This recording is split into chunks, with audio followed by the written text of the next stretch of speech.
আমার মতো বিপদগ্রস্ত লোকের জন্য যেন মানুষ আমাদের সহযোগিতা করে, আমাদের পাশে এসে দাঁড়ায়।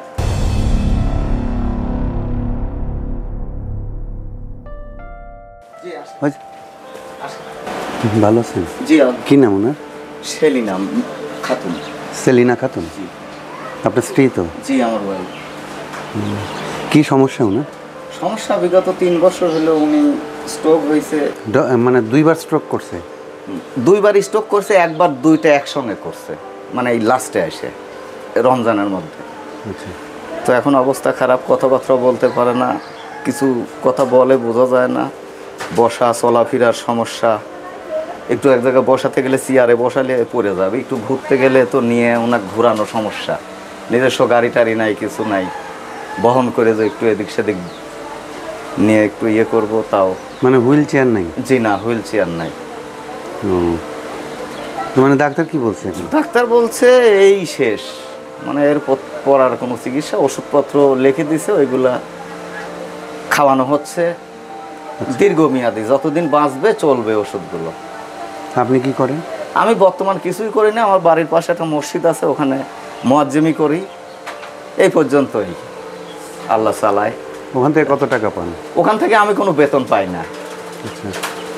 হয়তো আগামী দিনে একটা সংসার চলে কিভাবে ভাই? চিকিৎসা সংসার চলে, আমার ওই জামাই বেটি কিছু দেয়। আচ্ছা। জামাই বেটি আছে, বিয়ে দিছি মেয়ে, তো জামাই একটু চাকরি টাকরি করে, ওখান থেকে যাই কিছু দেয়, এভাবে চলি, আল্লাহ চালায়।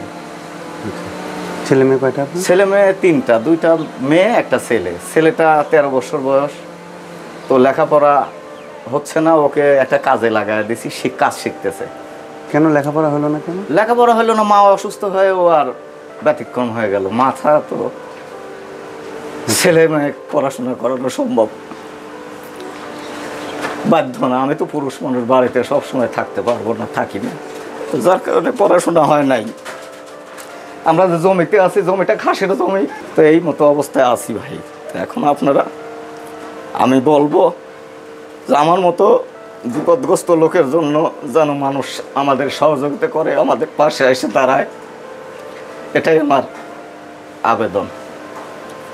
না সেটাই। এখন মানে এই যে চিকিৎসা করাতে ওনার এমনি ওষুধের পেছনে কত টাকা ব্যয়? ওষুধের পিছনে প্রতিদিন 440 টাকার ওষুধ লাগে। প্রতিদিন? জি। এটাও তো অনেক টাকা। অনেক টাকা আমার জন্য। খুব কোনো সময় কিনতে পারি, কোনো সময় পারি না, ফুরিয়ে গেছে, 2 দিন চলতেছে না, খাওয়াই হচ্ছে না, আবার দৌড়ায় কিছু নিয়ে আসতেছি, 2 দিনের ওষুধ নিয়ে আসতেছি, কোনো সময় 1 দিনের ওষুধ নিয়ে আসতেছি, এরকম। ওই 1 দিন খাওয়ানোর পরে আবার ছুটতে হচ্ছে ওষুধের চিন্তায়। এটা তো একটা খুব কষ্টকর বিষয়। এমনি উনি কথা বলতে পারে? কথা জিজ্ঞাসা করলে আপনি জিজ্ঞাসা করেন, ছিলেন মা একটু কথা বলো ভাই। ভালো আছেন আপনি? কি সমস্যা হয় আপনার? বলতে পারে না, বলো। হাত পা পড়ে গেছে সব। মানে স্ট্রোক করার পর আর কোনো ইয়ে নেই? সুস্থ হতে চান? সুস্থ হতে চান? সুস্থ হয়ে যাবেন, অবশ্যই সুস্থ হবেন। ডাক্তার চিকিৎসা ভাই যেহেতু ডাক্তারের কাছে নিয়ে যাচ্ছে, চিকিৎসা হবে আপনার। অনেক কষ্টেই চলেন তো আপনারা, ঘরের মধ্যে তো কিছুই নেই, মানে চৌকি খাট বা কোনো কিছুই তো দেখছি না। তাহলে আপনার জন্য কি হলে ভালো হয় এখন বলো?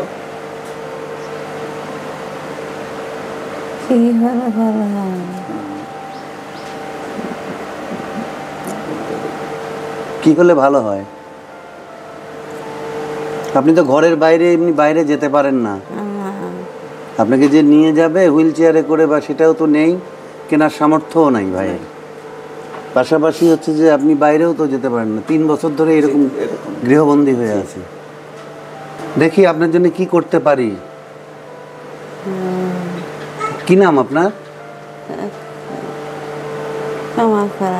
সেলিনা। কি নাম আপনার?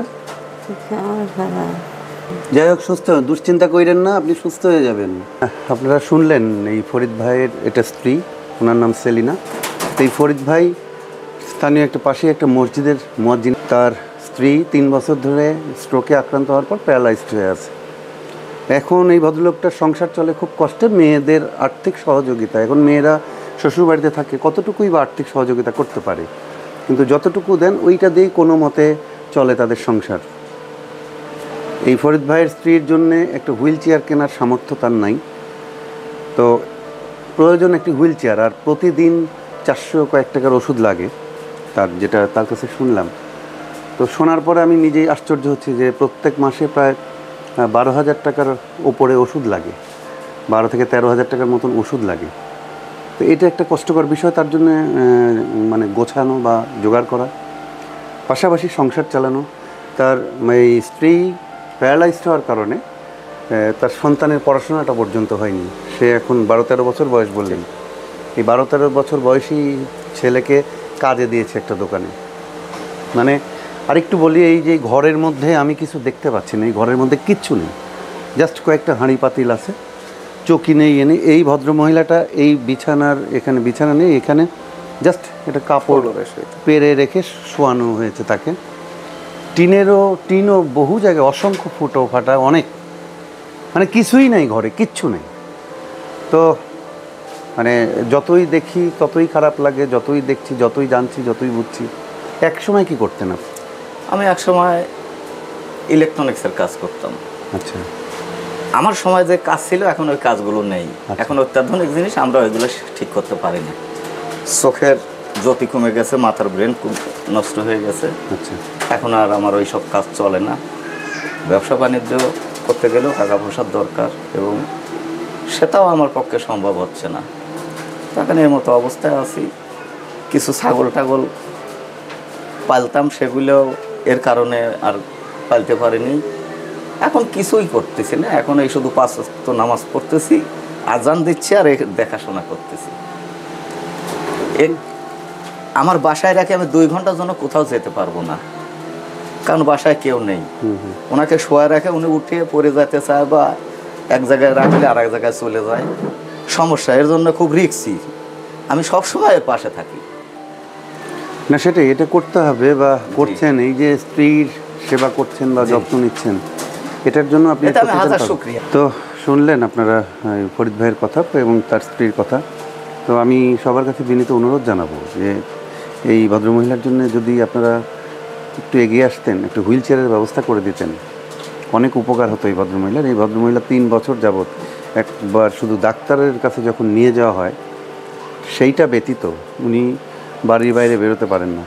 এটাও একটা রুগীর জন্যে কিন্তু যন্ত্রণা, কেন মানুষজনের সাথে কথা বললে বা মানুষজন যাদের সাথে আগে কথাবার্তা বলছে বা বিভিন্ন কাজে সহযোগিতা করছে, তাদের সাথে যদি কথা বলেন, অনেক রুগীর কিন্তু অনেকটা মানসিক স্বস্তি হয়।